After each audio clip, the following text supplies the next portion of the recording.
Welcome, everyone, to the Family Planning and Achieving Reproductive Success session.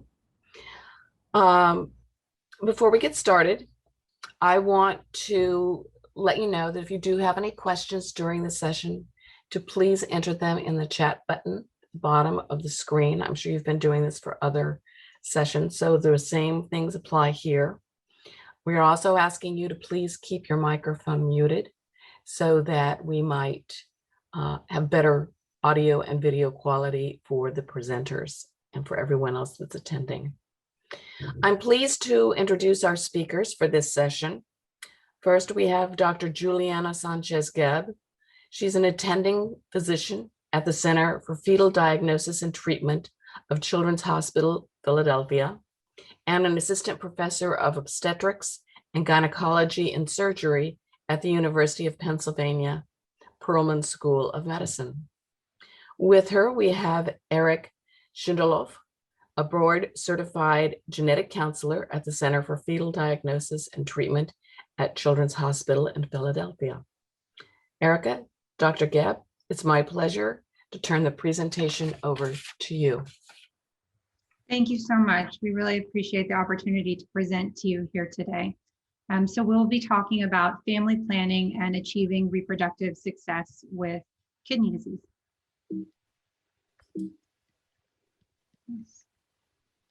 So this is just the routine disclaimer and the disclosure. We have no conflicts of interest to disclose. These are just our bios that you nicely went through. Thank you so much.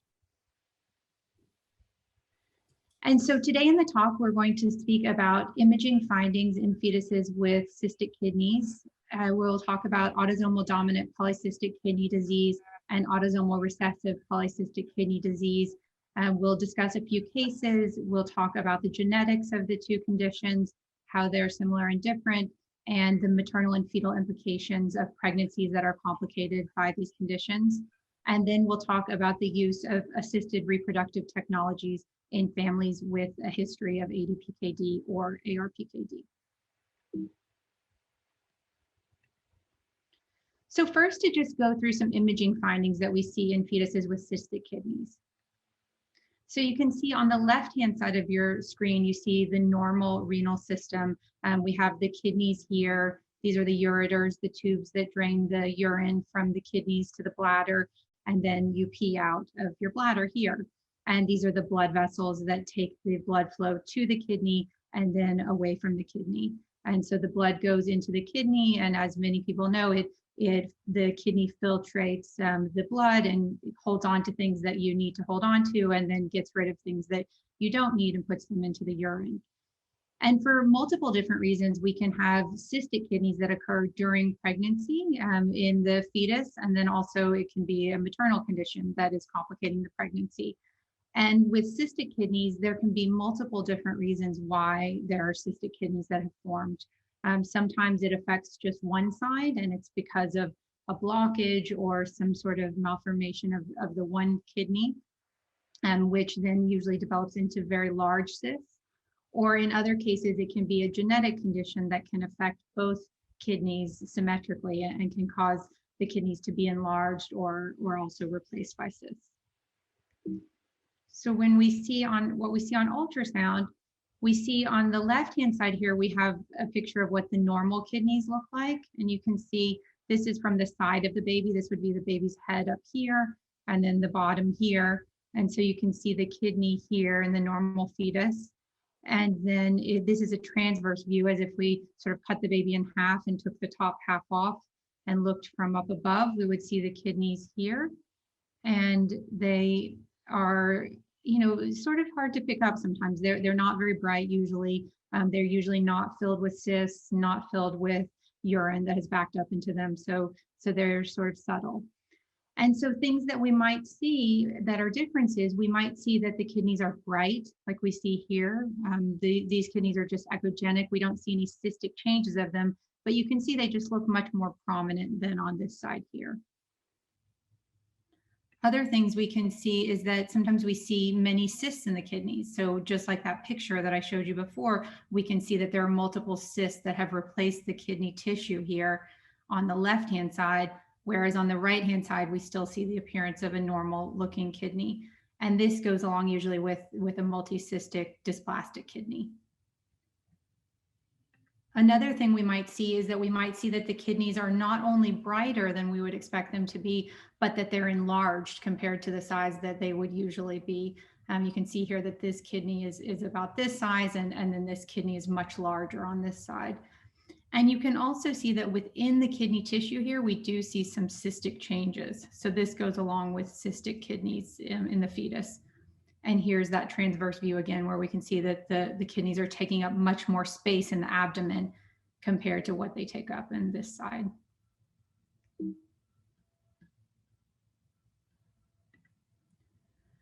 Other things we look for in order to determine what kind of kidney disease the fetus has during the pregnancy or how severe it is, we look at the amniotic fluid. We know that if there's normal amniotic fluid, as you see here, which is the black area here, we know that the fetus is making a good amount of urine, versus if the amniotic fluid decreases, like you see here, where there's a much smaller pocket, then we know that baby may not be making as much urine. But sometimes it's hard to tell, because sometimes people have leakage, or they're complaining of losing fluid. And so then in those cases, you have to make sure that they didn't break their water. And then the other thing you can look at is their bladder. So here we see that the bladder is on the left-hand side is filling and emptying. You see that black part in between the two colored parts is the bladder filling and emptying, versus on the right-hand side of the screen, you see that the bladder is empty. There's no black fluid inside the bladder. And these are the blood vessels that normally go around the bladder. And so this is a baby that is not making urine anymore. If you just see one moment in time where there's no black fluid there, you need to wait, because the baby could have just peed, and then we're not seeing the urine there because the baby just emptied the bladder.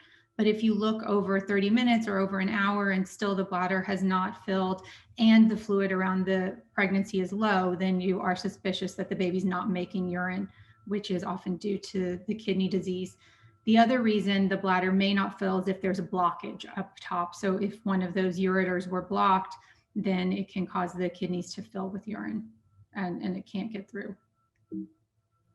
Are you using a pointer? I'm using like just the mouse, but so you don't see it on there. You don't, no. I'm trying to figure out how I could use, let's see.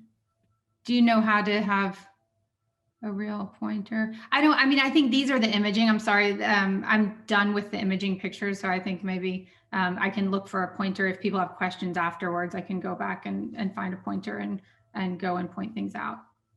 Okay, great. Let's see. So this is the first case I was going to discuss.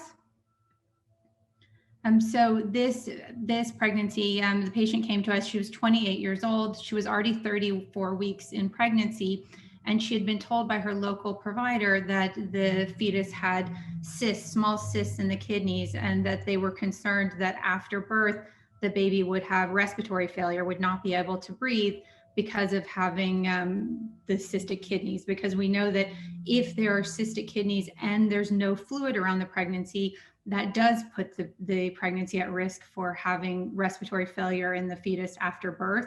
But in this case, the fluid was normal. So we told her, please come up and we'll evaluate you and see what we think. She had a past medical history of having a stroke at age 17. It was thought to be related to smoking and using oral contraceptives. And she was adopted, so her family history was really unknown. So these are the imaging findings. So you can see on the left-hand side, you see that black fluid there between the gray, the light gray parts. That was the amniotic fluid. So that looks normal. And then you can see on the right-hand side of the slide, you see the kidneys there look a bit brighter than we would expect them to be. Not super impressive, but definitely a bit brighter. And so then if we look a little bit closer, we can see that on the left-hand side, there are some cystic changes. There's this bright area in kind of the lower part. Let me try to get a pointer. Let's see if I can.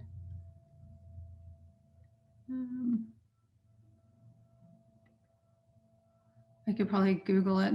Does anyone know who is moderating? Do you know how to get a pointer on? No, but if you verbally explain, that might be helpful.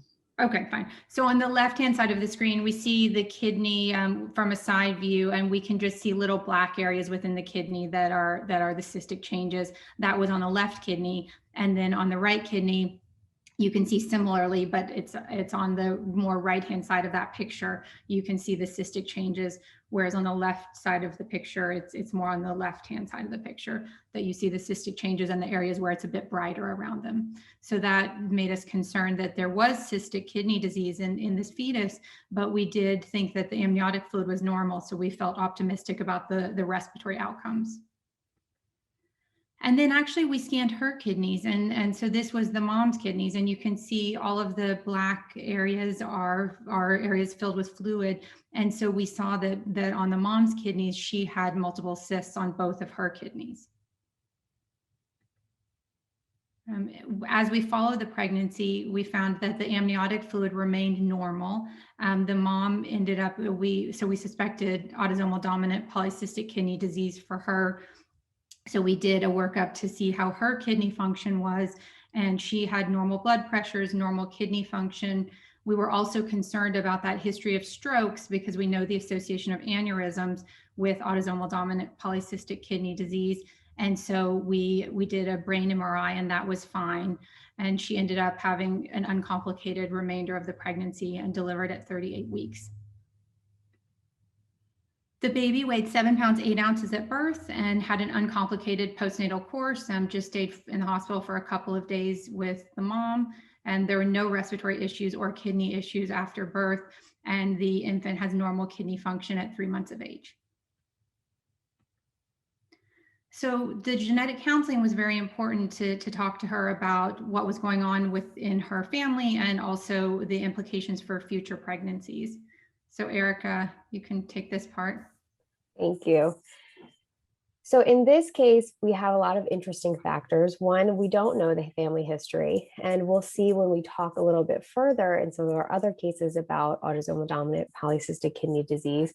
Even if we were to know her family history, there is a percentage of the time, about 20 to 28% of the time, where we don't have a family history of polycystic kidney disease. And so that information is always helpful to look for clues, but sometimes even when we don't have it, could be, not being a red herring and not really telling us what we need. This patient also was a good patient from a genetic counseling perspective because we're always thinking about when is the appropriate time to do testing. And this patient presented a little bit later in her pregnancy, and because of insurance reasons, because of thinking about invasive testing, was choosing to do testing postnatally. And so was kind of working through that process for herself and for the baby, of course. We know with autosomal dominant polycystic kidney disease, just like in the name, there's a 50% recurrence risk if an individual is affected by polycystic kidney disease, meaning that in each pregnancy that she would have, if this is her diagnosis, there'd be a 50% chance that her child would also have the condition. We're going to talk a little bit more about that, but because we don't know her mutation right now, we'll kind of broadly talk about the genes that are associated. And I know there's other breakout sessions that will go over this as well. The two main genes that we think about with polycystic kidney disease in this form are PKD1 and PKD2. There are a few other genes listed here, GANAB and DNAJB11, which are also associated with ADPKD. To get testing for these genes, we can do this in a number of different ways. And so prenatally, that looks like doing invasive testing like chorionic villus sampling or amniocentesis, where we can get access to the baby's DNA either through placental biopsy with a CVS at 10 to 13 weeks, or amniocentesis, which is done after 15 weeks, where we get amniotic fluid, which gives us access to baby's DNA. Postnatally, that can look like a blood test for either mom in this case or baby to assess the molecular change. It kind of just depends on when people feel most comfortable getting that test and what are the other factors at play, such as, do we have enough amniotic fluid? To do that type of testing, we often talk about multi-gene panels. And because there are more genes than just PKD1 and PKD2, we often do send a broad panel, which includes all of these genes, in order to make sure we're really catching and being comprehensive in the way that we're thinking about disease and molecular etiology of disease. Because if we just ordered PKD1 and PKD2, we would catch the majority of individuals. About 80% of affected individuals have mutations in these genes, 80 to 95%, but there is a handful of patients that have mutations in those other genes, so it's important to be comprehensive. There are genotype-phenotype correlations. So that means that the molecular etiology or the actual mutation can help guide guidance about the disease. We know that PKD1 changes are more associated with earlier disease presentation. That doesn't always mean in utero presentation. It can mean things like presenting at age 50 instead of presenting at age 70. But we do know that there's good literature to support that those mutations in those genes present earlier in our lives. And also something called truncating variants or truncating mutations are more common to be associated with earlier disease onset in both PKD1 and PKD2. What that means, truncating mutation means that you're kind of stopping the gene from having any protein production. It's like a huge stop sign where the body is supposed to read that gene. And so if you're stopping that and the protein cannot be made, which is kind of what this schematic is trying to show, that if you're stopping all the way at the bottom where you see the words PKD1 and PKD2, nothing can get out of the cell, and none of that protein that our body needs to make the kidneys function the way that they're supposed to can happen. And so those are more associated with earlier onset renal disease, as well as more significant findings in imaging. There are other genetic considerations we always think about as well. Sometimes you have deletions of multiple genes in the area that sits right next to PKD1. And the most common that we think about is the PKD1 and tuberous sclerosis gene sit very close together. So we can see prenatally babies present with renal disease as well as heart findings or skin findings or brain differences. And that actually gives us a dual diagnosis of tuberous sclerosis and polycystic kidney disease. So we always have to kind of be thinking more broadly. And there's another kind of concept called somatic mosaicism, where the mutation lives actually not in the germline or the ability to pass on those genes, but lives in certain cells in the individual's body. And so that can be another route we go if we are investigating disease etiology and we can't find it in the more typical ways that we know. You can advance the slide. Great, thank you. Okay, that was awesome. Now I will talk about the second case. So for the second case, we had a 28-year-old woman. She was 19 weeks and 3 days when she was referred to us, and she was referred for concern of the kidneys being bright and enlarged. She had a past medical history that appeared to be consistent with ADPKD. She had cystic changes noted in herself at age 22 when she had a renal ultrasound for a kidney infection. She had no history of high blood pressure, however. She had a sister that had a clinical diagnosis of ADPKD after having a kidney ultrasound at age 30 that was performed due to the family history, and it did show multiple cysts on both kidneys. And she also had a mother with kidney failure that necessitated transplant in her 50s. There was no familial mutation known at the time, and there was no family history of aneurysms. So when we saw her, we saw that the picture on the left-hand side of the slide, you can see where the areas are measured, those two, the little X's that you see. Those are the kidneys in the transverse view. So they were a bit bright and also a bit enlarged for this stage in pregnancy. On the right-hand side, you see, again, that the kidneys appear to be bright and enlarged. And then the black area in the center is the area where some urine has backed up into the kidneys. That can really be a normal variant, but we were concerned about the family history as well as the brightness of the kidneys. During follow-up, we saw her and the kidneys became markedly enlarged. So again, you can see those X's on the left-hand side of the screen where the kidneys are being measured. and they became very big where they were taking up a lot of the abdomen. And then on the right-hand side of the slide, you see those little X's. That's measuring the amniotic fluid. So the amniotic fluid actually stayed normal during the pregnancy, which was very reassuring for the pulmonary outcomes or the breathing outcomes. During the course of the pregnancy, the baby did become growth restricted, which we know can happen sometimes when the mom has autosomal dominant polycystic kidney disease. The amniotic fluid stayed normal. The mom did develop high blood pressure and a condition called preeclampsia, which occurs in pregnancy when you have high blood pressure and protein in the urine. And she was delivered at 35 weeks for the preeclampsia. The baby at birth was 3 pounds, 12 ounces, needed a tiny bit of respiratory support, but that was really more because of the early delivery versus the kidney disease. The baby did end up staying in the neonatal intensive care unit for 1 month and developed high blood pressure at about 6 months of age and was started on medications. And then the kidney function is still normal at 3 years of age. So this, compared to the last case, we see an earlier onset of high blood pressure and an earlier time period of needing medication for treatment related to the kidney disease. So for her genetic counseling. So for her genetic counseling, we are able to know her mutations. And I think that the description that Dr. Jeb just gave is really wonderful, because we're going to be able to tie in the genetics to how that actually impacted disease presentation and management, and really just understanding the why.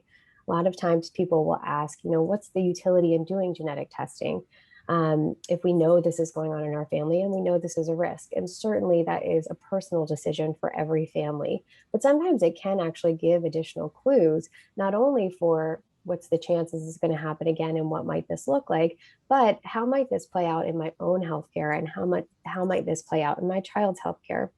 And so what you're looking at here is kind of the results of the baby's genetic testing.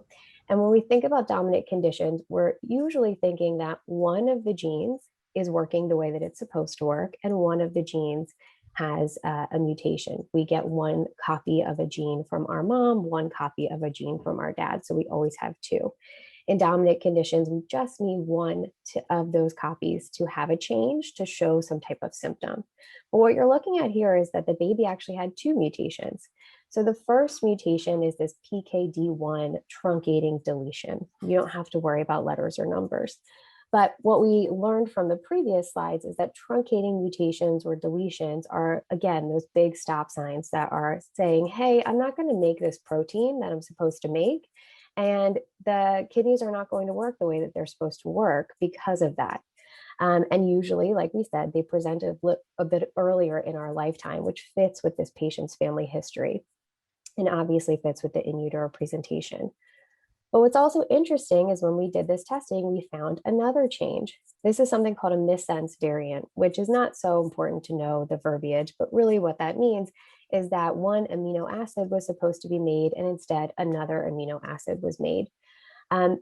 What's interesting and what is so fascinating about genetics is you really have to kind of dive into the literature, look at other people who have presented with these findings to understand what they mean.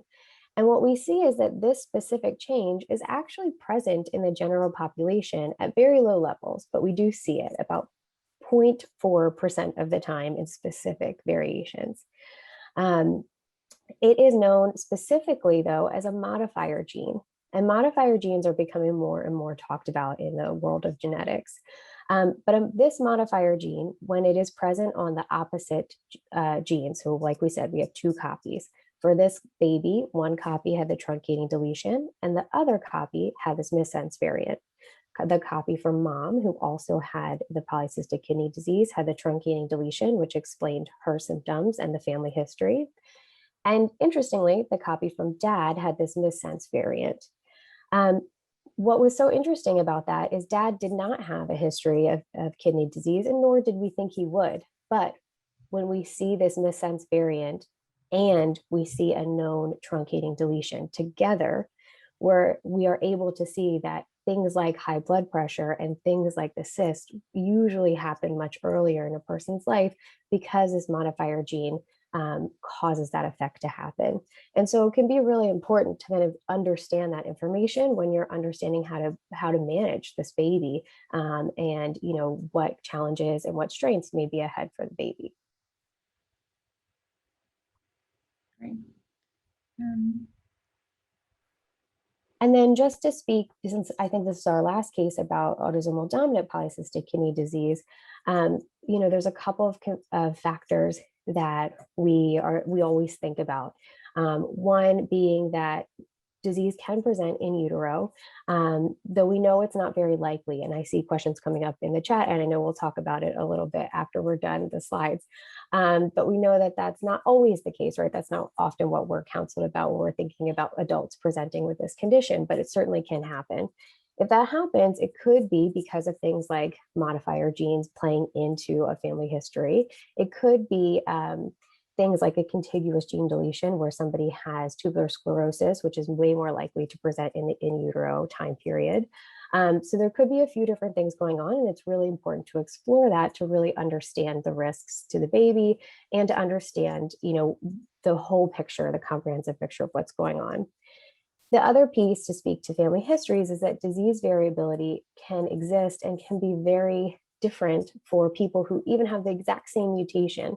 And so like for this family where we're seeing mom who's really only presenting with cysts later in life, and her sister who's presenting with cysts maybe in her 30s, now we're seeing a baby present. They all have the same mutations, but what else is going on that's making them unique?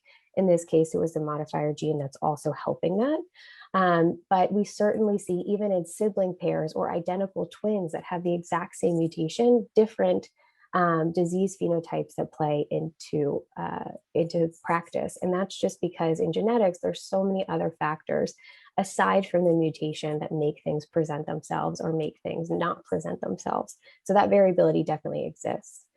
As we touched upon before, about 28% of patients have no known family history. And sometimes when we're doing the family histories, which can seem very cumbersome to ask and answer all of those questions, sometimes we find little clues that maybe somebody just hasn't been evaluated by a nephrologist. Or when we look back, we think, oh, okay, maybe if we did some imaging, we would kind of see this somewhere. But a lot of times, in those families, we're not seeing a family history. And so we can't always rely on that information. And then just like all of this is kind of individualized, atypical kidney imaging can also present in upwards of 20% of patients. So in genetics, that just really tells us that we have to look broadly, even if we do feel confident about the diagnosis, just to make sure that we're being comprehensive, we're not missing anything, and that we're really guiding families in the right way, and not just, oh, this is how this image looks, and this is how we're gonna, follow you. We wanna really look at everything and make sure that the imaging, make sure that it's not atypical, essentially, and fitting with the disease genotype or the molecular etiology that may be guiding the symptoms. Great. Sorry, the chat is like, I can't advance it because of the chat. 1 second.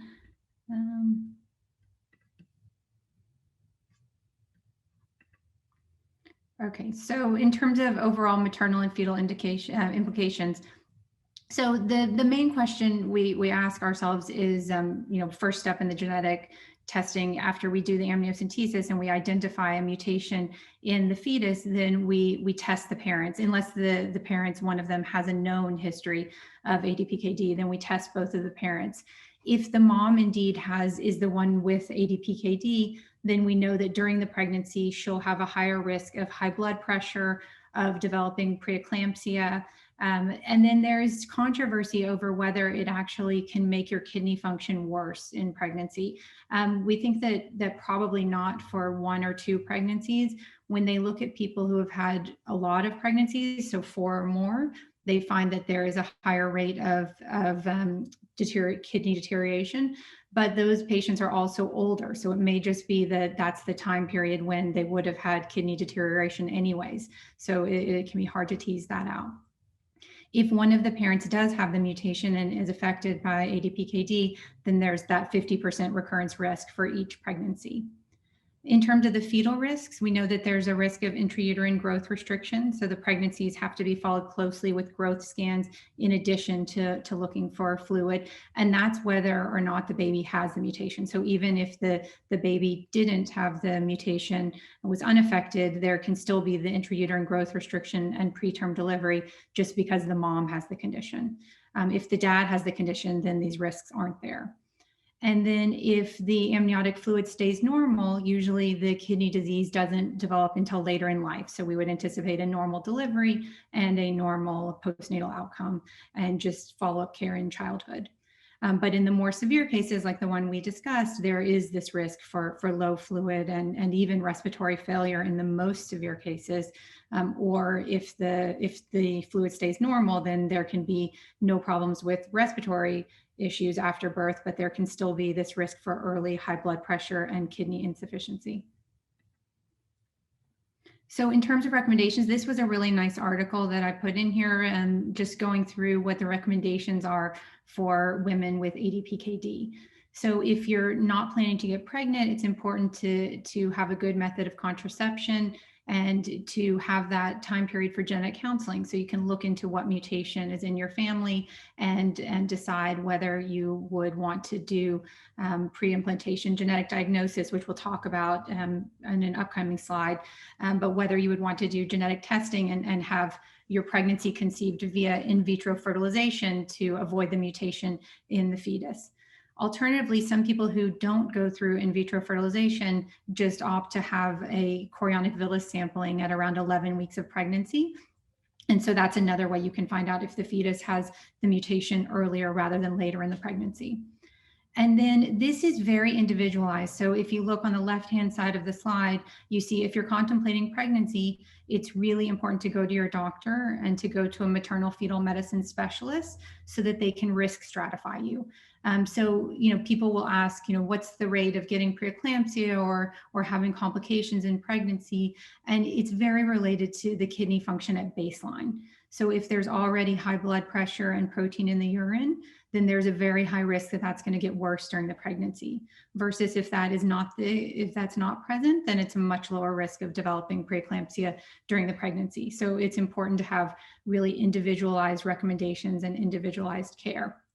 You also want to make sure if there's a family history of aneurysms or even just in general to have evaluation for that to make sure that that's not going on, because that could be dangerous during pregnancy. We always talk about the genetic counseling and discuss timing. So sometimes people want to have their pregnancies when they're a bit younger, before kidney disease develops, or if you're close to needing dialysis and transplant, then you may opt to actually have a transplant and then defer the pregnancy until after the transplant. And we do have patients that either are on dialysis and pregnant, which the dialysis frequency usually has to be increased, or who have had a transplant and had successful pregnancies. So these are all things to think about. And if you're not planning to get pregnant, just use good birth control. And then if you are actually pregnant, we need to change your medications a bit. So right when you're trying to get pregnant, we take off the ARBs, and then when you're actually pregnant, or if you can tolerate it before the pregnancy, then we'll take away any ACE inhibitors. And that's because those two medications can be toxic to the fetal kidneys, even if the fetus doesn't have any renal disease. And then the pregnancy is high risk and followed very closely. So now we'll move on to ARPKD. So this patient is a 23-year-old. She came to us at 20 weeks and 3 days of pregnancy. Her pregnancy, unfortunately, was complicated by a prior pregnancy with ARPKD, and she had had chorionic villus sampling this pregnancy that identified the same mutation. In her prior pregnancy, she had had a delivery of a 5-pound, 10-ounce female infant with enlarged echogenic kidneys and no amniotic fluid. And unfortunately, that baby passed away in the first day of life from respiratory failure. Her and her partner had no family history of high blood pressure, kidney disease, or any aneurysms. We have 10 minutes remaining in the session. Okay. At her initial meeting, we saw that the kidneys looked a little bit bright, but not too impressive. You see where these two X's are on the left-hand side of the screen. You see those two X's on either side of both kidneys there. And then on the right-hand side of the screen, you see sort of the bright area going down the middle of the fetus. That's the spine. And then on either side, you can see the kidneys, and they're a little bit bright, but not super impressive. But during follow-up at the end of pregnancy, you can see on the screen on the left-hand side that the kidneys are markedly enlarged. They have bright dots in them, and they're also taking up almost the whole abdomen, both of the kidneys. And so they're very enlarged, which is what we generally see with ARPKD. And then we also saw that on the right-hand side of the slide, you see that collapsed bladder that we talked about before, where there's no black in the center between those two bright lines. And so we looked for an hour and we didn't see any urine going into the bladder, and the fluid around the pregnancy was not there anymore. And so we knew, since the fluid is usually the baby's urine, and we didn't see the bladder filling anymore, we knew that the fetus was no longer making urine. So unfortunately, by 29 weeks, she developed no amniotic fluid. The baby was also growth restricted. There was malpresentation, which can often happen because the fetuses are often breech earlier in the pregnancy, but if fluid remains normal, then they usually can turn head down before the end of pregnancy, and a vaginal delivery can be done. But in her case, or in cases where fluid goes away, then usually malpresentation is a common issue. And she had a cesarean delivery at 36 weeks because of preterm labor with breech presentation. And the baby weighed 4 pounds, 13 ounces at birth. And unfortunately, it was similar to her last pregnancy where the baby, despite all of our efforts, passed away because of cardiac arrest and respiratory failure. So for her genetic counseling, Erica? So for autosomal recessive polycystic kidney disease, both parents need to be carriers to have a baby that would be affected. And if both parents are carriers, which in the general population, it's about 1 in 70 people are carriers for autosomal recessive polycystic kidney disease. If both parents were carriers, there's about a 25% chance that their baby would be affected with the condition. This couple had been to us in their prior pregnancy as well, and we were able to identify mom's mutation, but we actually weren't able to identify dad's mutation. We had to do a separate analysis, something called linkage study, which we'll talk briefly about for IVF, to find that.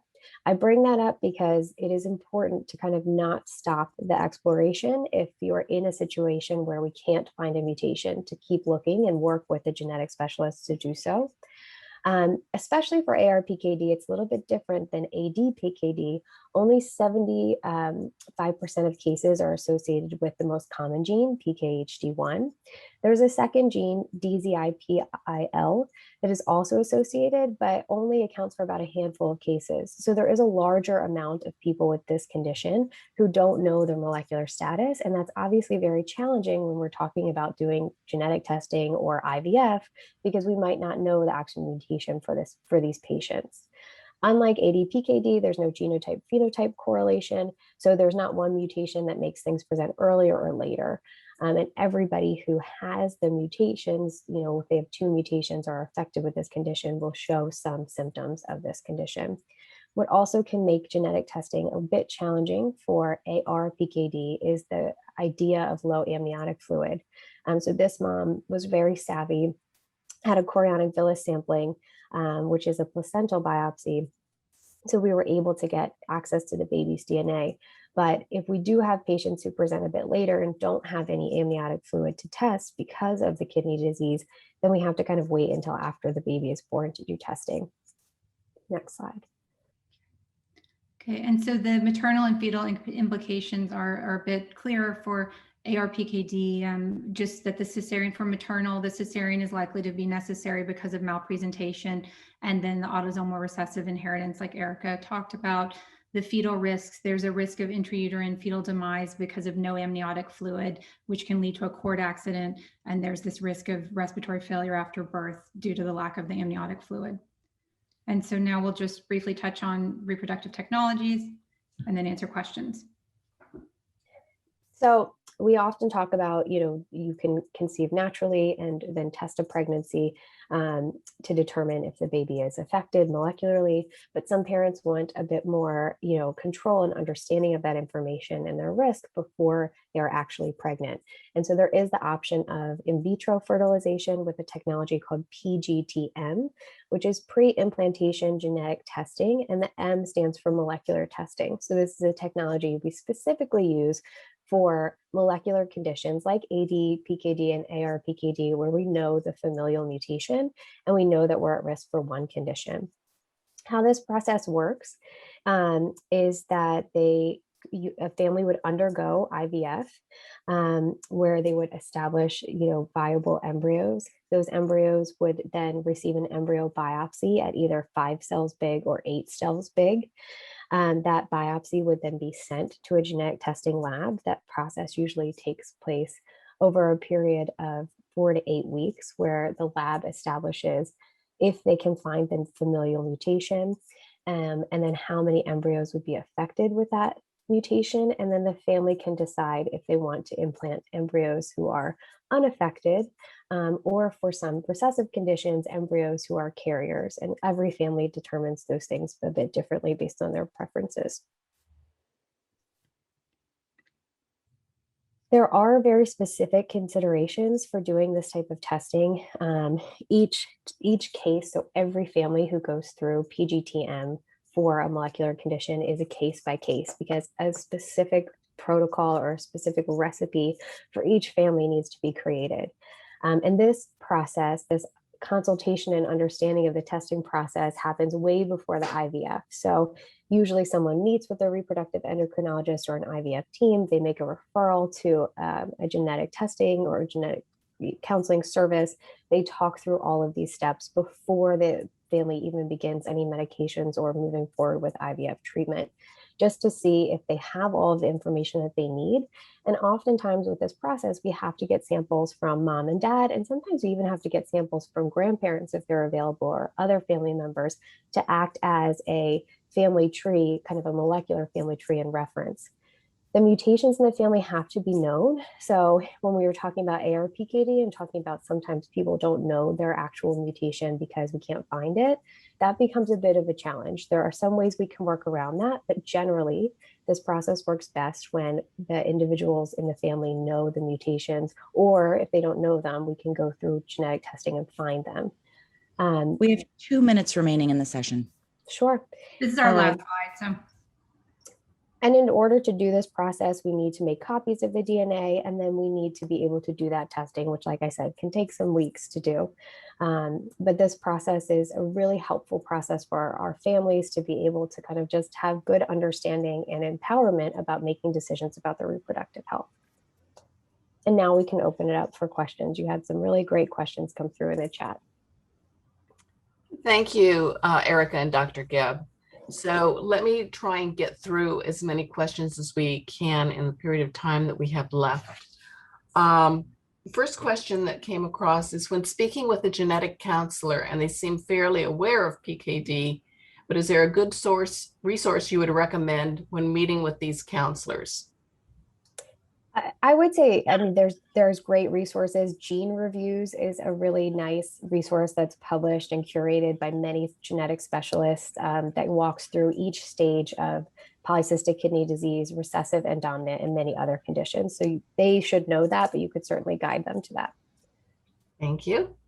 Any thoughts on the effect of epigenetics in PKD? So epigenetics is an evolving topic. I think the idea of modifier genes, the idea of disease variability within families comes from the thought of thinking about epigenetics. I think every time we feel like we have a grasp on epigenetics, we realize we don't know as much as we think. So I think it's an excellent question. I think it's a great thought because everybody's moving in that direction, but I think more to come, in my own opinion, more to come there. Okay. And let's wrap up with one quick question. What is the chance for severe infections post-delivery in the mother?